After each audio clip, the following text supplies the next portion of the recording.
remember the dates in between because today is 16 May and yesterday was 13 March for me. The day we started. Yeah. Wow. So because I locked down 2 weeks before. I think Kim is having a tough time today with the internet somehow. We keep All hearing right, gentlemen. but, if I can interrupt Ankita, I'm so sorry, guys, but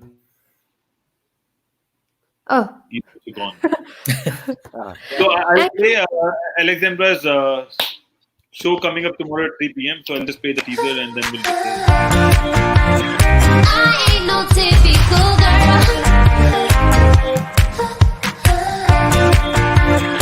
I ain't no typical girl. I ain't cheerleading wild. The boys say, boy, I ain't no typical girl. I'm gonna be right there in the middle of Oh, cool! And we're so excited for tomorrow.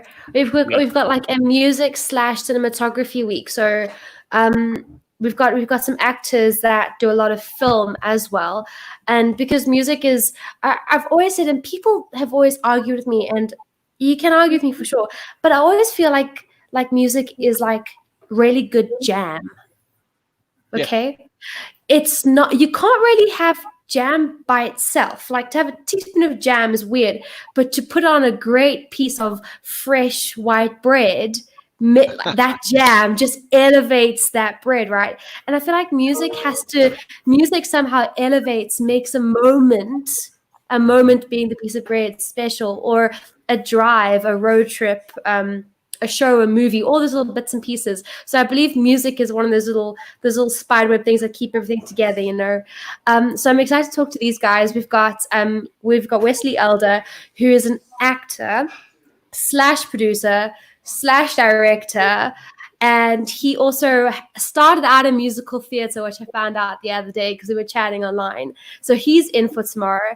And then we've also got a guy called Richard Gower, and he is musical theatre. He Grant, he did Joseph, he did all of those in South Africa. Oh, He was in all of those. So he's also a vlogger. So he also is like in the cinematography world, has his own vlog that happens, and he's got his own musical show that he does. So it'll be interesting to pull him from there as well. And then we've got this Russian, her name is Anna, and she calls herself Anna Banana because she's Russian. Nobody can ever pronounce her surname. But she currently lives in America, I think. But she's also traveled the world with musicals, and also then does her own directing and cinematography, movies, films on the side. So she's like got feet in like 3 different worlds, so she'll be fun. And then last but not least, we got a guy called Simon HOLT. So Simon HOLT, you might know him, Grant. Actually, he sort of did a lot of the musical theatre music space. So you might have a mutual friend as well when it comes to the musicians. But he lives in Australia. He lives in Sydney, but he is a composer and a conductor. So I'm kind of fascinated. I'm going to be interested to talk to him about, what he's been up to as well. And I find composing a whole other thing, because to be a songwriter, I'm a songwriter myself, and I like to tell stories. But to be a composer, to tell a story without words and to get across a story in X amount of time or fill a space in the film, I'm just interested to see what he sort of says about that. So it's gonna be a really cool show. We're gonna have a bit of a writer's run as well, which is gonna be fun. Some of the guys are gonna be singing for us as well. And I'd love to talk. Yeah. Fantastic, man. Yeah, well, they're spoiled for choice tomorrow. They've got 2 South African music shows. South Africa Day on IBM TV. Sunday, South Africa Day. We have a lot of South Africans showing up on Sunday, doing amazing shows and performances in different genres. And that is what the world would like to see. Oh, that's so Absolutely. Cool. So you on tomorrow? I did. I've got about a 40-minute show tomorrow. Just very, very general. It's just a fun thing. So basically, just taking some songs and talking about the person that composed it and where they're from, and they're sort of just a very small, condensed little history. And then I'll just play the song, which It's just in my own little way and stuff like that. Yeah. So when you say the person that composed the song, you mean the songwriter, not the actual Yes. singer, the actual songwriter. Yeah, look, a lot of them are. I think tomorrow's one concentrates more on singer-songwriters, Cool. but the next one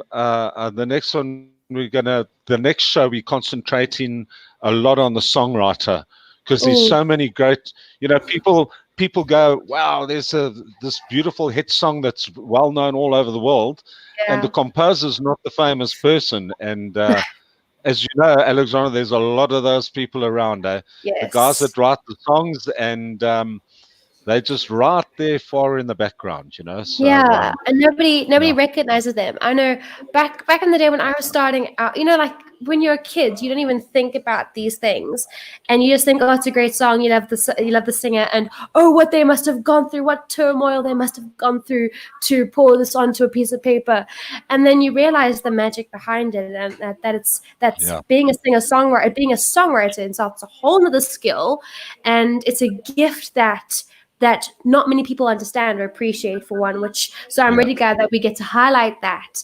And I love that you're highlighting the singer-songwriters, because it's a skill that for so many years has been undervalued, quite literally. So I'm so glad that you're going to be talking about that. Yeah, look, it's just a little fun thing, and it's like I say, I mean, I think the opening one is Albert Hammond. I've always loved Albert Hammond as an artist, but as a songwriter, if you just cannot believe how many hits he wrote. So he probably had about 3 or 4 hits himself as an artist, of which he wrote himself. But the songs that he wrote for other people that were absolutely huge, and for huge artists, and people don't realize that. So there's a lot of those people around as well. The guy has 2 or 3 hits, and they go, oh, wow. And then you look back on the history and what he's written for other people. So I'm sort of going more towards that, because that's always been my vibe as a musician, is the person that wrote that song is the important thing. As they say, it's not the singer, it's the song.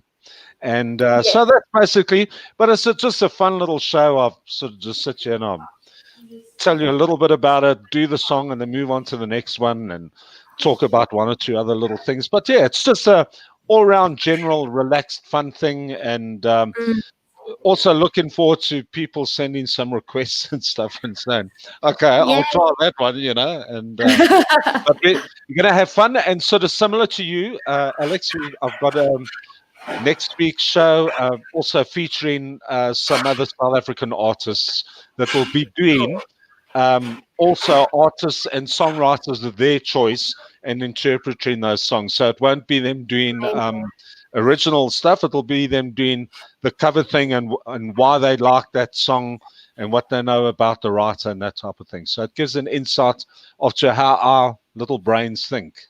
I love that. What time are you on? It's at 11:30. 11:30 Eastern Standard Time. 11:30 a.m. EST. Yes. Okay. I must the whole time zone thing is another. I know. That's why I keep saying to Anke, I'm like this with it, like the days of the week. It's a problem for me. That's why I keep on doing EST only. I mean, I don't talk about any other time zone. Let's just talk about EST, because it's difficult for me to manage different time zones. Yeah. No, it's so ridiculously difficult, because when I go to Nashville, it's 7 hours.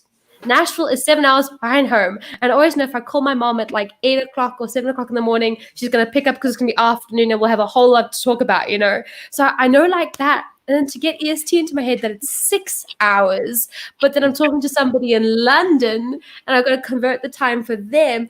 No. Yeah. Alex, you won't believe I'm scheduling everyone from EST, but I am at IST. I'm at Indian Standard Time Zone, and I'm doing it EST, and then I have to talk about UK, London, and all other time zones, and it was difficult. I don't think people ask me, we are at EST and we are at London time, we are at South African time, we are at this time. I said, I don't know. Let's talk about EST. I don't know. Yes, yeah. Get your world clock out and you figure it out.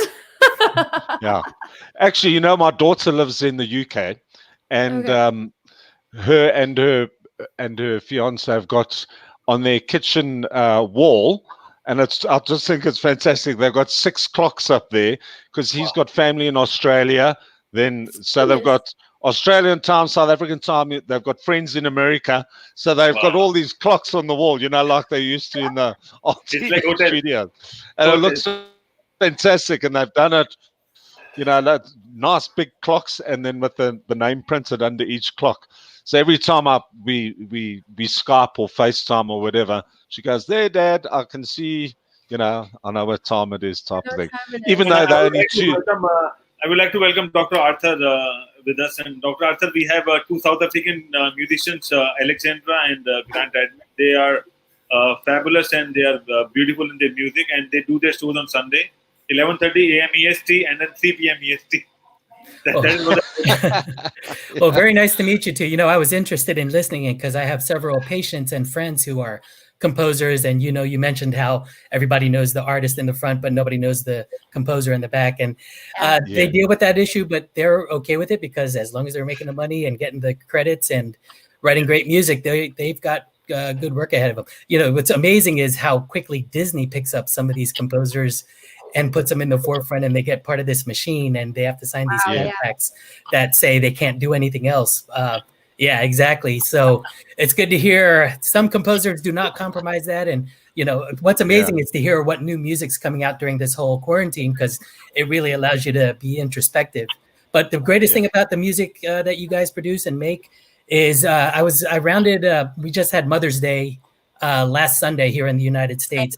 And, those mothers in the rest homes can't visit anybody because of all these quarantines and stuff. So they didn't have family members come in.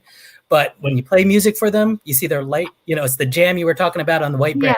Yeah. Even though they can't visit with their families and they're getting these flowers, but no families hugging them, you play the music important to them on Mother's Day and they light right up. So very important stuff you guys do. Oh, no, I love that. We also had Mother's. Was it last weekend? I don't even know. I can't tell it was last weekend.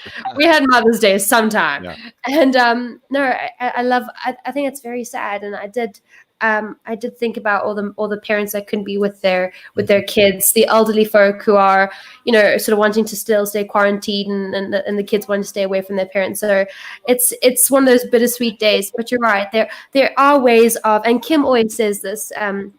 Kimberly always says that music somehow does something. It just flips a switch in our brains, in our souls. Somehow it does something. It fixes. It's the medicine of all medicines, essentially.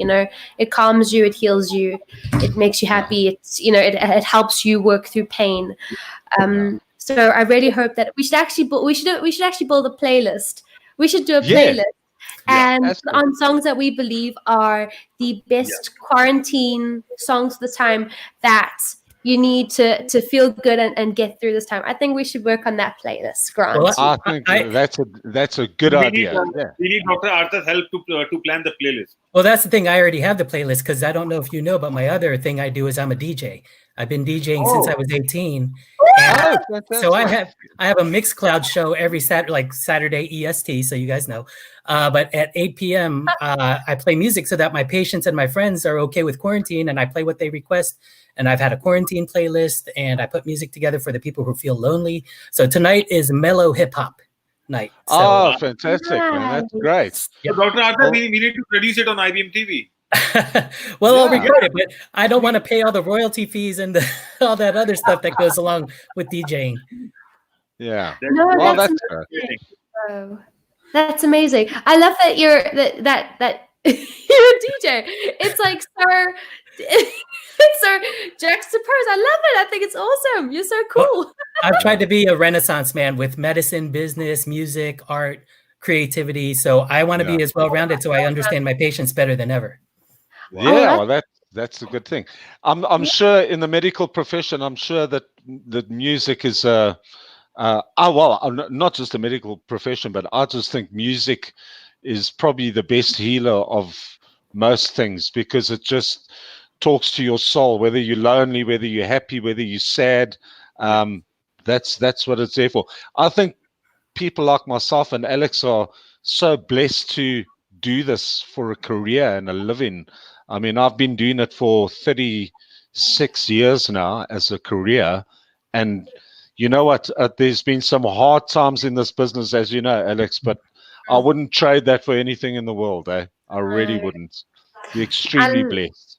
I love that. Yeah, I agree. I do believe I am blessed to do this because it is a gift. That and I actually watched I don't know about you guys, but I will watch documentaries till the cows come home. I'll watch anything when it comes to documentaries. I want to take it all in. I want to figure out what's going on in brains. And then quite often, of course, I'm spending a lot of time on songwriting, music documentaries. And I came across this one, Shawn Mendes. No. Charlie Puth, just documentary, and he said that he personally is creating soundtracks to those kids' childhoods, and I went, sure, I've been saying that about other people's music for years. That is the soundtrack to my childhood. That is the sound. We are personally creating soundtracks. One day in 20 years' time, someone's going to play a throwback and they're going to go, oh my gosh, I remember when that song was played and I was doing X, Y, and Z. We do it now. Can you imagine later on? And I mean, I think that is such an incredible honor to have. And that's nothing I don't take that lightly. Well, I've been DJing for 30 years now, so my collection's pretty big. So that's amazing. The last night I was DJing, I had two of my patients who are in their 60s saying, "You're taking us back to our disco days when we went to the discos," and they were dancing in their living room, and I just made their quarantine that much better. So it was an honor to do that. That's great. That's great. But the way go ahead. Sorry, Arthur, I just think guys like yourself, being a DJ, I think one thing about you guys is you acquire so much knowledge of the music industry in general, because you always research in what you're playing. Am I correct? Yep. My research goes deep because one of the reasons I did medical school in New Orleans, and I could have done it a lot of places. I grew up in Pennsylvania, so Philly, I was thinking about that, but I went specifically to New Orleans because I didn't know enough about blues and jazz. So I went there to the school I went to. Tulane has an archive of jazz music. So I got to do medical school at the same time I was learning about jazz at its greatest roots. And then every year they have Jazz Fest in New Orleans, and there's different tents. And the first tent you see is the gospel tent. So you sit down and listen to the gospel music. Then you move on to the blues music. Then you move on to the jazz. Then you move on to the rap songs, then the Cajun songs. And then when you get to the big stage, when you're seeing Aerosmith or Beck, you hear all those influences in the music. You're like, oh, this is American music. And I can hear the gospel in there. I can hear the jazz. I can hear the Hammond organ. And it really puts it all together for you. It's a great experience if you ever get to go to Jazz Fest. It was canceled this year, of course. It was supposed to be end of April, beginning of May. So this is the first year they haven't had it in all these years they've been producing Jazz Fest. I used to go when I was very, very young. I worked for a travel agent while I was going through college and high school, actually. And that was one of the favorite places of people to go to, was the Jazz Festival. It's been going on forever. And you're right. There's every type of music you can ever imagine there. And that's where it's a good influencer. It really is. It's beautiful. I love finding out the roots of different things. I mean, I love what you were saying, Arthur, that it's you when you listen to the ultimate band of the festival, whatever it is, and you've heard everything leading up to it, you suddenly do realize just the generations that have gone before us and what they've created. And I mean, every chance whenever I'm in Nashville, I love going to the Country Music Hall of Fame just to go and listen and go and see, and again to see those roots happen. And then when you ultimately hear the end product, you appreciate it so much more. You see what people have gone through. You know why they wrote that type of music, what they had access to, what sort of instruments, what stories, what troubles they were going through to get to that point. So I love that. I think that's really cool. Oh yeah. When you get a chance, you've never been to New Orleans, Alexandra? No, my American family are actually from New Orleans. And Louisiana. So it was actually my goal I wanted to go now this trip. I was wanting to travel down. there was a festival that I also wanted. I wanted to go. I wanted to go and do that. Clearly, that did not happen. But my ticket is saved and my trip is postponed. But I'm ready to go as soon as I get there. There's always another day, right? Always, and that's what we have to. One of the things that was very impactful to me was a recent speech about, our economics can be bad, but we can fix that. We just can't fix dead. We got to stay alive. We got to stay home, and but if we work through this, there's always another day, and that's a James Bond movie too. So. Yeah, there's a song in there. Well, Alexandra, if you do go, I try to go every year to Jazz Fest, so I will show you how to do it right and show you what food. Oh my gosh! Yeah, I always go with an experienced person. I haven't been in years. I'm going to tell you what: you do not want to go to New Orleans Jazz Festival without an experienced person because it can be very scary. I know where all the free parking is. Yeah. Can I tell you, that is the first thing. I actually can tell you the funniest thing because what you just said is so true. Because I go to Nashville often, right? So when I go to Nashville, I am that guy. I take the locals on a tour because I know more about it now. And I actually had a friend who was going there for the very first time from South Africa, who's been part of my writers' round. She was going to Nashville and she said, Alexandra, where should I go? What must I do? And I literally typed out, I promise you, go down this road, park and turn at this. You'll see a big tree, and then you'll see this, and then you'll see this, and then park here because it's $20 to park here. And then when you catch an Uber from Frenchie's because Frenchie's. I laid it out like this, and because I always look for the best parking, the freest, cheapest. The cheapest parking you can find. And I love those. So I'm with you. We're going. That's funny. I knew exactly what to say to lure you in. That's funny.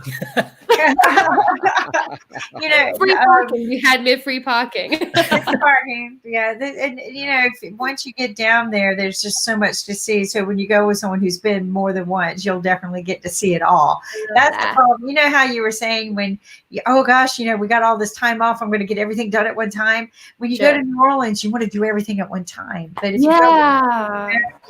if you don't do it right, if you do it wrong, you're going to have a panic attack. And if you do it right, you'll have a good time. Enjoy the music, the food. Oh my gosh, the food is just unimaginable. You don't get this kind of food anywhere else in the world. You just don't. And if you know an insider, they'll know where to show you where the 2 a.m. flea market is. Yeah. That sounds amazing. Which is kind of shut down right now, but because of quarantine. You got the insider. Yeah, so 2 a.m. flea market, guess what kind of stuff they're selling? So all kinds of fun stuff. Fun stuff. Very fun voodoo, lots of voodoo. So see, that's where this kind of stuff comes from. Yeah. Voodoo candles, good music, good food, good fun. My brother-in-law was a chief of Border Patrol there for probably 20 years. Yeah, he was the chief. Okay. So he was kind of fun because he loved to tour the city. That was his thing to do when he got out of his uniform, was to go walking around New Orleans and just see the people. Not there to arrest them or catch a crime, but just to feel the people. And it was fun to go with him. It really was. Yeah. Oh, that sounds amazing. There's actually this, I don't know if you've been there before, Kim, in Nashville. I think it's a good 10-minute drive just outside Nashville. I can't remember which direction. It was dark. I had a writers round there, so I can't remember what time I went. But the place is called Richard's Cafe. Okay. Run by a guy called Richard. It was his cafe. And it was full on New Orleans, down south proper style food, music. And I was literally the opening, and I can say I did this writers round and I was literally one of the little opening acts. You get up there, whatever. And of course, naturally the guys in the audience in the restaurant are musos, so they all hop on stage and they join in. And then the main act, her name was Millie. She was an 80-odd-year-old lady, and she had a washboard in the shape of a tie with little things on her fingers, and she sang this music. And I was with my dad, and it was his very first experience of Nashville. And I mean, it was just one of those, it was proper New Orleans style. The music, the food, the drinks, and she sang and she would go, and she would sing, and it was incredible. It really was incredible. And it made me want to visit. Like, that is, I want to go because of her. I want to see her. I've been in little coffee shops and in Tennessee as well as New Orleans, the Low Country, as we call it, the Low Country. But I've been in where you've been like little coffee shops or something like that, and people are so old they can barely walk, like they're shuffling to the stage. Yeah. You get up there and you don't feel the old. You don't see the old. All you hear is that energy, that music. It's inspiring to see these elderly people get up there, and when you hear them, they're like they were probably 50, 60 years ago, right? Yeah. And so I encourage it. That definitely a great place to go. Another good place for good, what I call country music, country soul music, is Texas. That's another good one. Yep. I've got so many friends that are from Texas. Yeah. And I mean, I as a South African, I know my hometown landscape really well, and I've been quite privileged to have traveled the whole of South Africa on road trips with my family. But to then experience that in America, I would attend, like Texas is another place I need to visit, because I've got so many friends from there, and they've got the same, I like finding people that are like-minded, that are very on the same wavelength, and we get each other. And I feel like those people are going to be like, I'm going to get them. And it's a different way of life. Very, very, very, very different. Another country music that you cannot dismiss is where I think the roots came from is the Blue Ridge Parkway, right? So like we expressed the other day, so folk music came from the Blue Ridge Parkway. And it spread, and because of that kind of music, the first big radio bandwidth started in Nashville, Tennessee. That's when the very first big radio bandwidth started, like the big radio station. Somebody very, very smart in Tennessee got the idea of, hey, we need to take this kind of music on, and because there was just one musician after another coming out of Nashville from the Blue Ridge Parkway, so. So there, if you wanted to come and just do a music roots tour, gosh, we could get a whole team together and do this. But there's so much in every country. I'm sure there's roots to every music in every country. But we want to experience it. So we want to experience some of your culture and music as well. Some of the things that make your music what it is.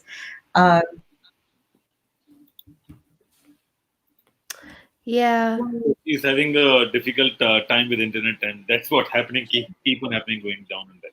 Yeah. Shame it is a Saturday. Dr. Arthur, let's get back to medical. So how's things going on in US after the opening of the economy? Well, we're kind of surprised. We thought we'd see worse numbers than we are. So the models that we've been working on have to be adjusted. We're not seeing the big surges, big deaths ever since Florida and Georgia opened. We're quite surprised about that. Study numbers going up. We're still worse than all the other nations as far as the numbers we're getting. But as far as the hospitalizations and all, in my state, I think we only have 23% of our ventilators being used right now in ICU beds. So that's a great thing. We were thinking by now we would have deaths and people without being able to get ventilators. So right now we're doing really great. The social distancing, the masking, the things that people need to do to keep this going need to continue. I think one concern I have is there's what's called the preventive paradox, where we've prevented it. It looks good. So now everybody thinks, well, we don't really need to do this. No, it's proving that what we're doing is actually working, and we were good enough to do it early. So in my county and my town in and of itself, our biggest concern is one of the meat producing plants has a huge amount of infections. One of the pork packing plants, it's one of the largest ones in the area and one of the biggest employers. They've had a large outbreak, but if they stop producing pork and meat at this facility, there's going to be a huge backlog, and all the farms are going to be affected. All the workers are going to be affected. So they're still working, even though we're having this situation. So we're seeing a lot of businesses getting devastated. We just heard word that the Brooks Brothers shirt company, they make their shirts in our town, Garland here, has to shut down in July because of this coronavirus situation. So, not only are we seeing good numbers from the viruses, we're seeing devastating numbers from the economics. So we're trying to parry the economics versus the actual virus situation. So now we can modify and hopefully start opening up a little bit more. I think our governor is saying May 22nd, we're going to open up to phase 2, which is people can start going to more businesses. As long as a business has a plan on how to open and keep people safe, they're going to open things up. But I'm still encouraging my friends and patients to wear masks, to stay home if they can, to do everything right. And I'm still going to do my DJ show so they can stay home on a Saturday night and not have to venture out at a bar to go listen to some live music. Although I do want that very soon. Right now, let's keep each other safe. Yeah, absolutely. 100%. Guys, I'm going to sign off. And Alexandra, I look forward to seeing your show tomorrow. And yours too. We'll definitely catch up and chat soonest. Yes, it's good seeing you, my friend. Thank you, Grant. Thank you for joining us today. Thank you. See you tomorrow. Grant. All the best. Nice talking to you, Arthur. Cheers, guys. Bye. Very nice meeting you. You too. Such a cool guy. Mm-hmm. So, Dr. Arthur, what about there are news from South Korea as well that there are some spreads going on of disinfection. I don't have the sources, but I've got it from the internet news. Anything about South Korea, because they're also panicking, and also there was an article from China that some provinces are going for a lockdown. So it looks like they've got a good plan. I'm lucky. I have a friend from medical school who's actually the head of the Army base's hospital in South Korea. So I get to get messages from his wife who's on Facebook. So I'm watching what's going on with her. And yeah, there have been a few lockdowns, but that's how it has to be. Wherever you see an outbreak, you have to contain it before it becomes a problem again. And we're going to be living through that for a while. But the good news is we now know this isn't a national thing you have to do. You've got pockets like rural areas that don't have it as bad, but then you've got these areas where they become concentrated, and that's where public health has to come right in, shut it down, prevent people from going other places, and lock it down. And unfortunately, it's a little bit draconian, but if you don't do that, you will have the big outbreak. So it's a constant ongoing thing that we're learning. I don't like to call it a new normal because I'd love to get back to the old normal too, but we're going to have to deal with this until we see zero numbers growing and zero deaths. That's the ultimate goal. But for now, in order to contain it, like in South Korea, where you're seeing some of those outbreaks, you have to shut the city down, do contact tracing, get everybody to continue their social distancing. And it sounds like they were doing all those things correctly, but it still happened. So that being the case, we can't be cavalier here in the United States, seeing that we're having such great numbers and a ton of ICU beds, and then all of a sudden fill them up and then cause the same damage we were trying to prevent in the first place. So South Korea, it's good that we're seeing that now, so we know what to do in the United States. Because it's still a mitigation strategy that's going to probably go on for 1 or 2 years, hopefully no longer than that. But every time we see an outbreak, we have to stop it and mitigate it, and that's the phase we're in right now. And it's going to be a while until we figure out this vaccine or herd immunity. And you're hearing ideas that maybe we should use a vaccine, or maybe we should use herd immunity and let everyone get infected. Once again, my theory is it's everything in the middle. Let's find that where the healthy people who are willing to take the risk, yes, let them go out, but they need to mask and social distance and go to safe businesses that are following practices. And at the same time, let's quarantine, isolate until vaccine the most vulnerable patients, the most vulnerable people. But once again, there's still that unknown factor of who that's going to be and where these little outbreaks are going to happen, like in South Korea. So keeping that in mind, that's how you make the best policies of where to go forward. So now that we see how things are going right now, I see in the near future that we're not going to have quarantine parties and Zoom parties and these events for music. And very soon, maybe in the next few months, let people go ahead and venture out and have those music events so that people can get their fix of live music, because it's just not the same without feeling it in your heart.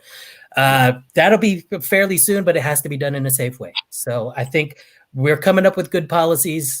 People are being smart about it. Some people aren't. They just want to believe that don't wear a face mask. Let's just infect everybody. But, let's be smart about it. Let's do it in a stepwise fashion, and let's not kill more people than we have to by bad decision making. And also, Dr. Azhar, do you think because when you go to hospital, especially the COVID specialties, there's a tension going on at the hospital because there's cases going on and we don't know what to do. And then doctors are trying a lot of treatments and getting the person get back to the best of the body. Can we play a music at that point of time? Do you think music can, if we play music on the background, would that help? Oh, I'm a full believer in music therapies and music in the background. Now, if you've ever been in a surgical suite, most surgeons do surgery with music on so that their hands stay Wow. they're taking a deep breath. Some surgeons will play rock music, but each one has their own that keeps them in a right motivation at a right pace and makes them calm when potentially there's a coronavirus patient in front of them that could spread it to them.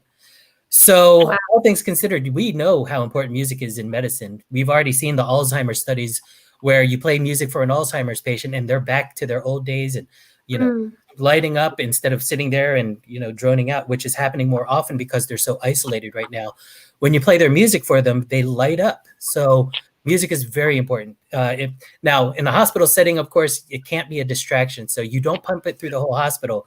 But I know for a fact when you play it for your patients, when you play it for the doctors when they need it, and when I play it at 8 p.m. as a DJ, it is not only therapeutic for them, it's therapeutic for me. So, and then for my patients, the only reason I keep doing it, I did it once and everybody's like, no, keep doing it. We're sitting by the fire. You're helping us out. We got something to do. So of course I'm going to keep doing it because people are telling me to keep doing it. So. I love that. That's amazing. That's interesting. Yeah. So I have never thought about that. Doctors are playing music in the surgical room. That is an eye opener because I thought it's more serious and they are more focused about what to do and they don't want to distract. But I think they also need some kind of distraction or mentally they can plan their surgery in a much more appropriate manner. Yeah, and the patient's usually asleep, so they don't hear when there's bad words in the music. So that's also true. That's funny. That's very funny. I think we are coming up to end of the show. But before we sign off, I think we have to do a show with Dr. Arthur, Music with Medicine. Say that again. Music with Medicine with Dr. Arthur. You're coming up with, there's too many things let's put it all together. I'm a doctor, hypnotherapist, DJ. And the reason I DJ is when you put earworms into people's brains, you can instantly soothe them. You can instantly make them excited. When you really look at music, it's just a bunch of beep, beep, boop, boop, dot, dot, dot, voice. That's all it is. But when you put it all together, you can make somebody's heart race. You can make them think about their first love. You can make them go back to childhood times, like you said. And us hypnotherapists, we call that anchoring. So one of the things I use in hypnotherapy is anchoring. I'll say, remember this song. What was the first song you fell in love to? What was the song you played at your wedding? Oh, and you see them smile instantly. And that's hypnosis. It's where you can change a person's mood by just making them remember an anchor to something in their past. That's why people have PTSD. They have an anchor in their past that gets triggered by sound. For Vietnam vets, it's the explosions or bombs on TV. But for me, you want to use hypnosis for very therapeutic, happy things. So I go, okay, tell me the first song you remember about your when you fell in love with your wife or your husband. They go, oh yeah, we danced to this song and it's Stevie Wonder, da da da. And then you say, well, go ahead and think about that song. But every time you have a bad problem with this PTSD, let Stevie Wonder play in the background. Okay, that works. And then it's a therapeutic thing that when Stevie Wonder comes on in their brain, when they're thinking about the PTSD, instead of the PTSD, they're remembering the best times of their lives. So then the bombs don't affect them on TV anymore. All the little triggers get washed out by the music that I put into their brain. So that's one of the things I use hypnotherapy for with music is that it is extremely therapeutic. And I use all the tools in my toolkit instead of just medicines and all, because that music is an anchor that's better medicine for a lot of people than Ativan or Xanax or Prozac, because the music is way stronger because it's already anchored there and there and their gut. So the chakras, if you want to talk about, you can turn on chakras through music. That's amazing. Wow. We need a long session to discuss more in detail because I think this show is not about that thing, and we need a more appropriate time. And whenever Dr. Arthur is ready, we'll discuss about music, and we'll bring Alex and Grant on the show so that they also understand and they will also chip in what we can do and how we can revive someone else with music, basically. Because I think a lot of people are alone and a lot of people are having a difficult time and they don't know how to balance their mind. So music can pitch in between and can do wonders for a lot of people. Yeah, and kudos to you for having that show on Sunday, because that is very important stuff. Yeah, let's do it. So, but I won't talk about cricket. I have no clue about cricket, so I'm glad you put me in after that. Oh, yeah, I'll do it. No problem. Sure. And so it's time to wrap up. Thank you for joining us today, and it was a lovely show. And Dr. Arthur, you were all amazing, and I think you are a magician. Apart from doctor, you know how to manage people's lifestyle and health in terms of music as well as medical. And Alexandra is a great star, and she will be a superstar in coming years. And we have to follow the way we can. And thank you for joining us, and we'll see you tomorrow. Take care. Bye-bye.